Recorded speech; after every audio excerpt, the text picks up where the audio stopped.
오늘도 레전드 채널을 방문해주셔서 대단히 감사합니다.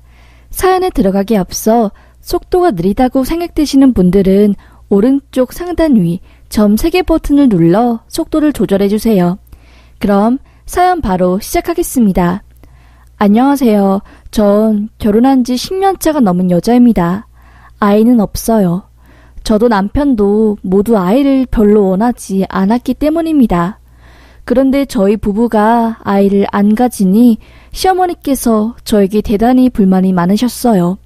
그래서 항상 제가 시댁에 내려가면 투명하게 절 바라본다거나 애를 못 낳았기 때문에 사람 취급도 안 할 거라는 말씀을 직접적으로는 아니어도 돌려서 서슴없이 내뱉었고요.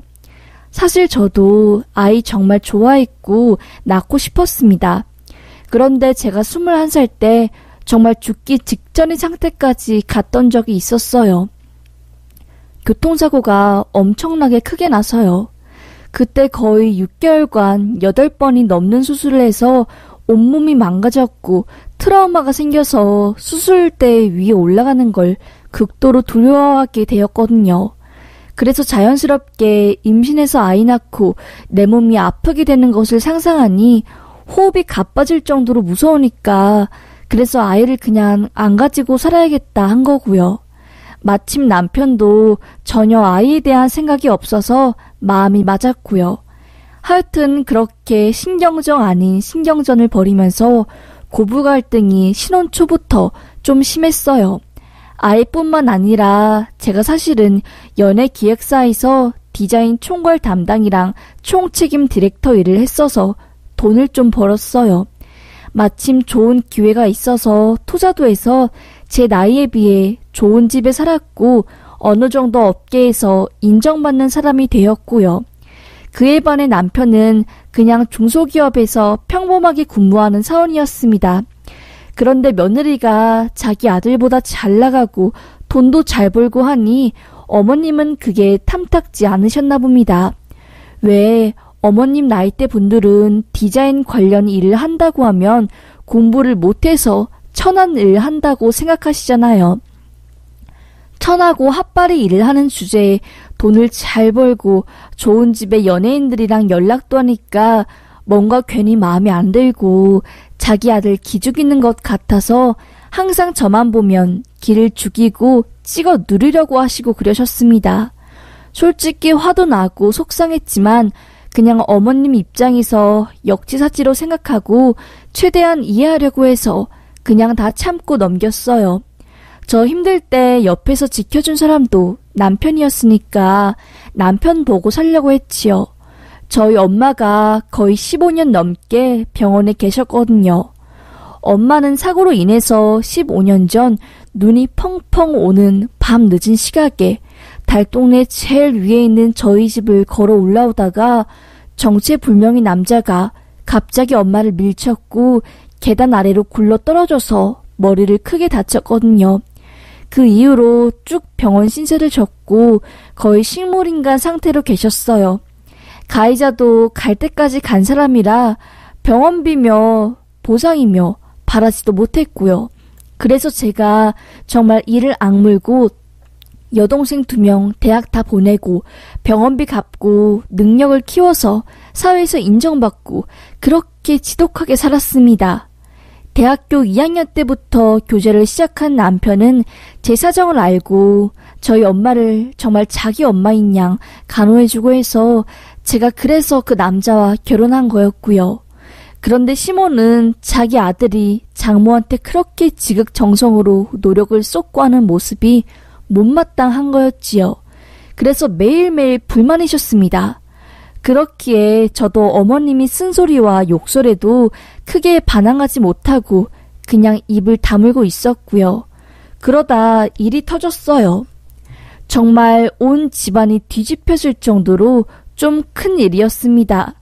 엄마가 10수년간의 투병 생활 끝에 숨을 거두고 돌아가시게 되었어요.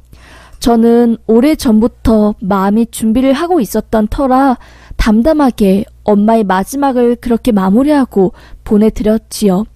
그런데 문제는 시모였습니다. 시모가 장례식장에 오셔서 차마 해서는 안 될 말을 하신 거예요. 입관 끝난 그날 밤 직계 가족만 남아서 빈세를 지키고 있었는데 어머님께서 갑자기 구석에 앉아 혼잣말을 하시는 겁니다. 그때 어머님이 살짝 취하신 상태였어요. 그래서 취기에 졸려서 혼잣말을 하나 싶어서 그냥 제대로 듣지도 않았어요. 그런데 갑자기 어머님께서 소리를 팍 지르시더니 죽을 거면 진작에 죽지. 뭐 그리 질질 끌어. 돈은 돈대로 들고. 이놈의 사돈 때문에 내가 어디 창피해서 며느리 집안 이야기 꺼내지도 못하고 남들 사돈은 부동산 사업이며 교수며 잘 나가는데 이놈의 사돈은 식물인간에 에휴 말을 말자. 내 아들이 당신 때문에 얼마나 고생했는데 진작에 죽어야 했어 진작에. 에이 참 이렇게 장래 오래 할 것도 없어. 뭐 잘났다고 3일장이야. 그냥 화장하고 확 뿌리고 마는 거지. 라고 말하며 소리를 치는 겁니다. 저는 어머님이 말을 듣자마자 온몸이 전기에 감전된 것처럼 움직일 수 없었습니다. 머리부터 발끝까지 뜨거운 용암을 부어 몸이 녹아내리는 듯 기분이 들었어요. 솔직히 처음에는 참을만 했습니다. 그런데 마지막에 시모가 화장하고 확 뿌려버리라고 하면서 비웃는데 그 말에 전 참을 수 없었어요.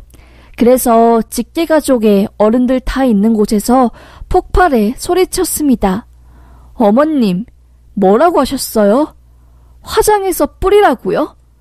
뚫린 립이라고 막말하시면 안 되죠. 아무리 술 취하셨다고 해도 이건 아니지 않아요?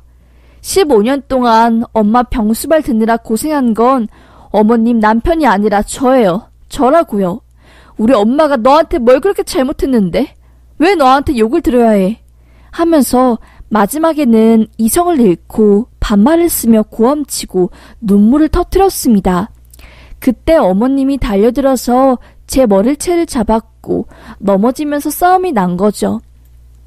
제 동생들이랑 남편이 절 떼내고 다른 친지분들이 어머님 몸을 겨우 잡고 진정시키며 일단락이 났지만 전 그날 이후로 크나큰 충격을 받아 어머님과 연을 완전히 끊게 되었습니다. 다른 분들은 제가 잘못했다고 아무리 화가 나도 마지막에 반말하며 소리 질렀으면 안 됐다고 먼저 사과하라고 하는데 차마 제 자존심이 허락하지 않았어요. 그래서 그 이후로 몇 년간 얼굴도 안 보고 정말 남남처럼 지냈습니다. 솔직히 저도 참을 만큼 참았다고 생각했고요. 갈수록 내가 잘못했나? 라는 죄책감이 들었지만 이건 주변이 가스라이팅이라고 생각했습니다. 그런데 그렇게 시댁과 연을 끊으며 지내고 있던 어머님과 같은 차를 타게 될 일이 생긴 겁니다. 정말 극도로 싫었어요. 남편이 있는 곳으로 빨리 내려가야 하는 상황인데 제가 교통사고 트라우마로 운전을 못하니까 울며 겨자 먹기로 어머님 차에 타고 가게 되었습니다. 짐이 워낙 많아서 어쩔 수 없었고요.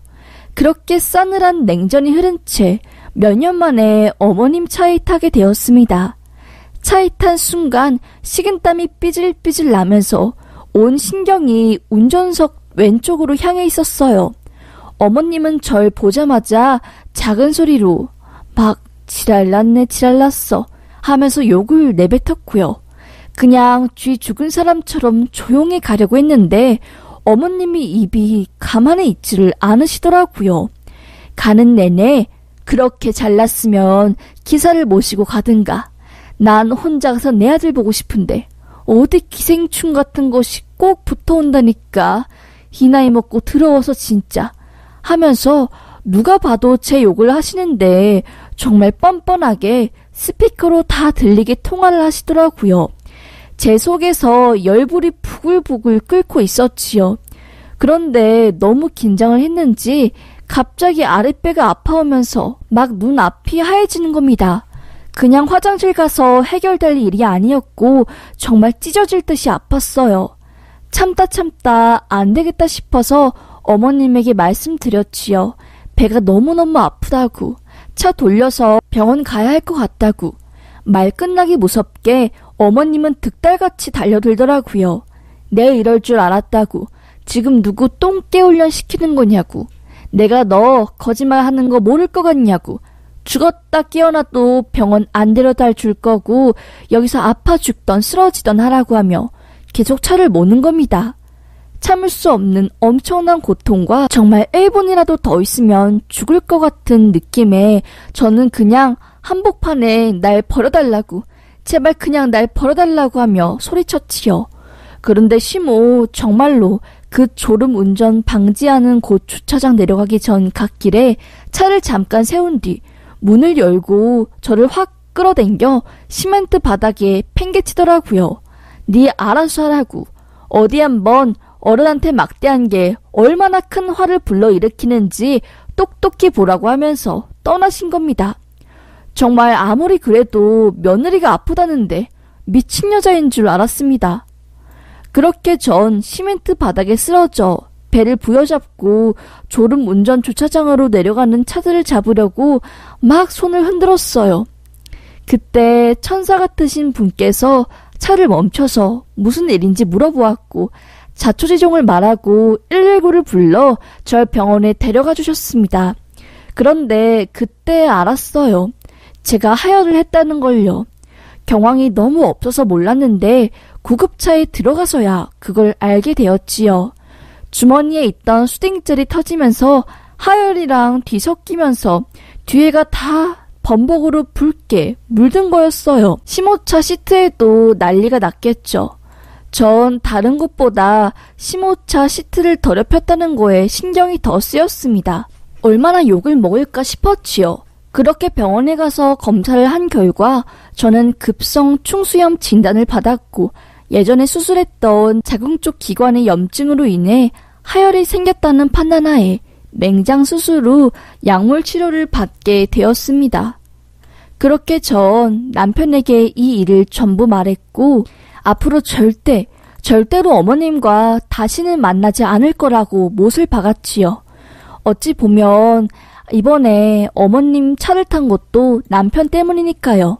하여튼 맹장 수술을 하고 다시 병실에 왔는데 남편의 얼굴이 사색이 되어 있는 겁니다. 무슨 일이냐고 물으니까 시모께서 교통사고를 뺑소리를 내고 현장에서 차를 끌고 사고를 추습하지 않고 도망을 갔다는 겁니다. 그래서 형사가 들이닥쳐서 현행범으로 어머니를 체포해갔다며 말을 하는데 당최 무슨 말이냐고 물었죠. 그런데 알고 보니 시모께서 저를 내쫓으시고 운전을 하다가 조수석을 봤는데 붉은색 덩어리가 위에 막 있으니 깜짝 놀랐나 봐요. 그도 그럴 것이 수댕젤이 터져서 막 덩어리가 빨갛게 져 있으니 어지간히 놀랬겠죠. 그러다 앞에 있는 차를 박아 가드레일에 곤두박게 하고 당황한 어머님은 그냥 바로 직진해서 도망간 거죠.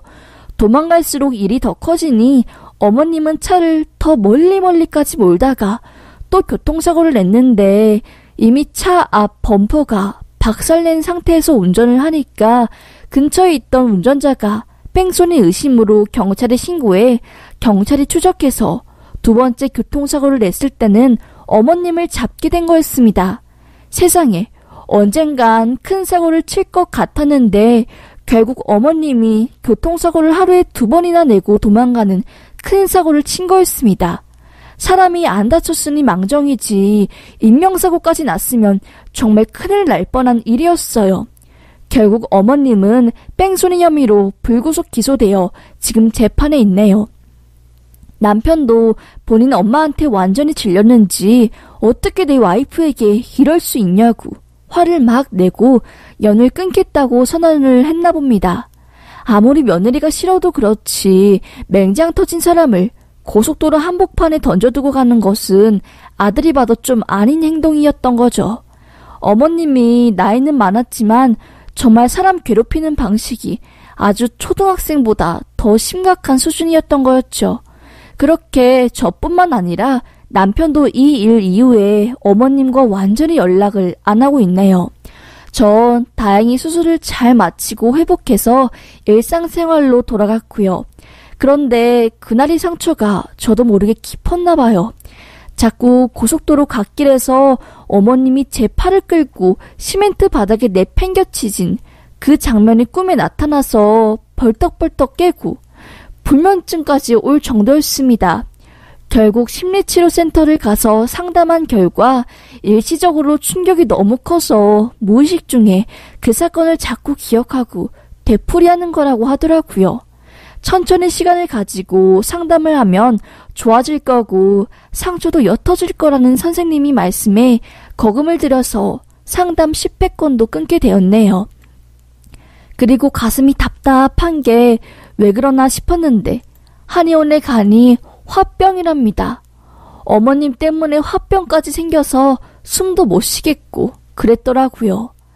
아이고, 정말 내가 왜 이렇게 참고 살았는지 아무리 어머님이라도 그냥 처음부터 내가 하고 싶은 말 당당하게 했으면 이 지경까지 안 왔을 텐데 하는 마음에 속이 상했습니다. 그렇게 전 한의원에서 지어준 한약과 그리고 심리치료를 병행하며 그때의 충격을 완화시키기 위해 노력하고 있네요. 아마 이 상처가 지워지려면 한참이라는 시간이 걸리겠지요. 세상에 나이 먹었다고 해서 모두 어른은 아닌 것 같습니다. 별의별 사람이 다 있다는 것을 또 한 번 깨달았네요. 앞으론 저도 할 말 당당하게 그때그때 참지 않고 살렵니다. 여러분들도 시집살이나 괴롭힘 당하시는 분들 그때그때 불만 표현하세요. 참다가 저처럼 병 생깁니다. 제 이야기는 여기까지네요. 들어주셔서 감사합니다.